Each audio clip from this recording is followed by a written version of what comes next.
Students, तो आइए बेटा आज के इस वीडियो में हम अपना टॉपिक समझेंगे amplifying action of a transistor and why a transistor is called so. Transistor को मतलब ट्रांजिस्टर हम क्यों बोलते हैं, क्लियर है। और बस ये सब कुछ हम समझने वाले हैं इसमें। तो देखिए बेटा, amplifying action of A transistor.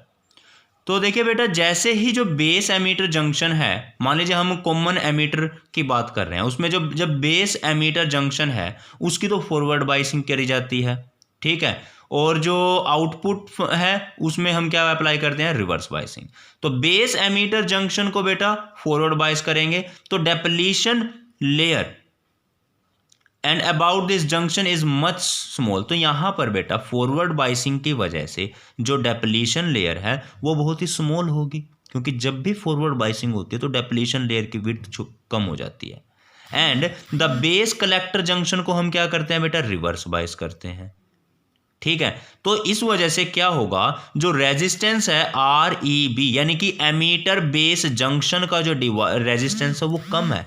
क्यों कम है, क्योंकि यहां फॉरवर्ड बाइसिंग करी गई है। और जो बेस कलेक्टर जंक्शन है इसकी बेटा रिवर्स बाइसिंग करी है। इसकी क्या करी है हमने, रिवर्स बाइसिंग। तो इसीलिए जो कलेक्टर बेस जंक्शन है, सॉरी हम यहां पर बेटा एक्चुअली बात कर रहे हैं कॉमन बेस के केस में, ठीक है, कॉमन बेस के केस में ये बात कर रहे हैं। तो कॉमन बेस में क्या होगा, जो एमीटर बेस जंक्शन है फॉरवर्ड बायस था इसीलिए उसका रेजिस्टेंस कम, collector base junction reverse bias था तो इसीलिए उसका रेजिस्टेंस ज़्यादा, क्योंकि रिवर्स में रेजिस्टेंस ज़्यादा होता है, फॉरवर्ड में रेजिस्टेंस कम। अब देखिए, power dissipation in the emitter base circuit में जो पावर लॉस है या पावर खर्च हो रही है वो कितनी है, पावर का फॉर्मूला P=I²R। एमीटर बेस की बात कर रहे हैं, एमीटर करंट का स्क्वायर और रेजिस्टेंस ऑफ एमीटर बेस।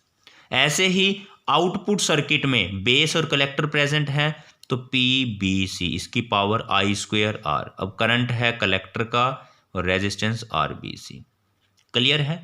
अब एमीटर और कलेक्टर करंट तो नियर अबाउट सेम होते हैं, बहुत थोड़ा सा फर्क होता है, कलेक्टर थोड़ा सा कम होता है, बस ये ज़्यादा होता है। लेकिन जो BC है, resistance of the BC output में यानी कि जो रेजिस्टेंस है ये बहुत ज़्यादा है इनपुट रेजिस्टेंस से, क्योंकि इसकी फॉरवर्ड बाइसिंग थी, इसकी रिवर्स बाइसिंग।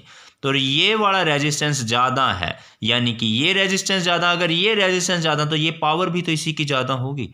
अगर ये रेजिस्टेंस ज़्यादा तो ये पावर ज़्यादा, ये रेजिस्टेंस कम तो ये पावर कम, क्लियर है बेटा। तो इसका मतलब हमें जो बेस कलेक्टर रीजन में पावर ज़्यादा मिलेगी, एमीटर बेस रीजन में पावर कम, यानी आउटपुट पावर इनपुट पावर से ज़्यादा हो गई, आउटपुट पावर इनपुट पावर से ज़्यादा हो गई। बात समझ में आ गई है बेटा। इसी को बोलते हैं amplifying action of the transistor. Transistor का एम्पलीफाइंग एक्शन, इसने यानी कि एम्पलीफाई कर दिया। एम्पलीफाई का मतलब होता है बढ़ा देना, आउटपुट में पावर को बढ़ा दिया, इनपुट में कम थी पावर, आउटपुट में ज़्यादा हो गई, तो एम्पलीफाइंग एक्शन इसी को बोला जाता है। फिर कह रहा है why is a transistor so called, transistor को ट्रांजिस्टर क्यों बोलते हैं। देखिए बेटा जरा आप यहां पर जो कलेक्टर करंट है वो नियर अबाउट एमीटर करंट के इक्वल होता है। कलेक्टर थोड़ा सा कम होता है एमीटर से, कलेक्टर करंट बस ऑलमोस्ट सेम होते हैं।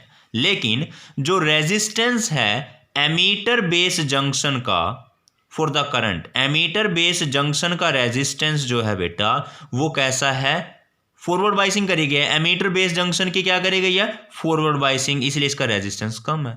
फॉरवर्ड बाइसिंग में रेजिस्टेंस क्या होता है, कम।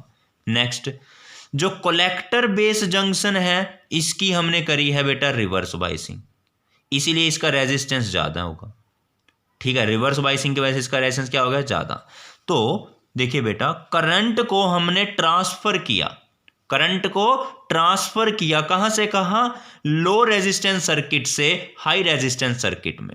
करंट को लो रेजिस्टेंस सर्किट से हाई रेजिस्टेंस सर्किट में ट्रांसफर किया, इसी ट्रांसफर की वजह से, ट्रांसफर वर्ड की वजह से नाम आया ट्रांजिस्टर। क्या नेम आया बेटा, ट्रांजिस्टर, क्लियर है, समझ में आया। देखिए ट्रांजिस्टर किस वर्ड से मिलकर बना, एक तो ट्रांसफर और एक रेजिस्टर।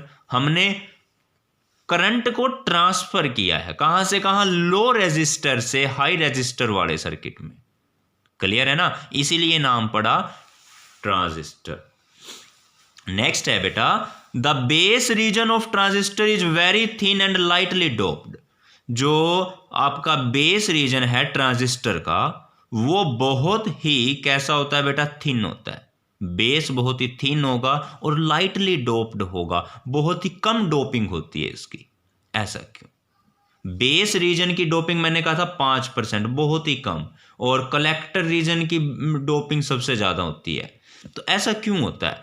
क्योंकि बेटा देखिए, जो थिन और लाइट डोप्ड बेस रीजन है उसके अंदर नंबर ऑफ मेजॉरिटी कैरियर कम होंगे, जिसकी डोपिंग कम उसके अंदर नंबर ऑफ चार्ज कैरियर भी कम ही होंगे।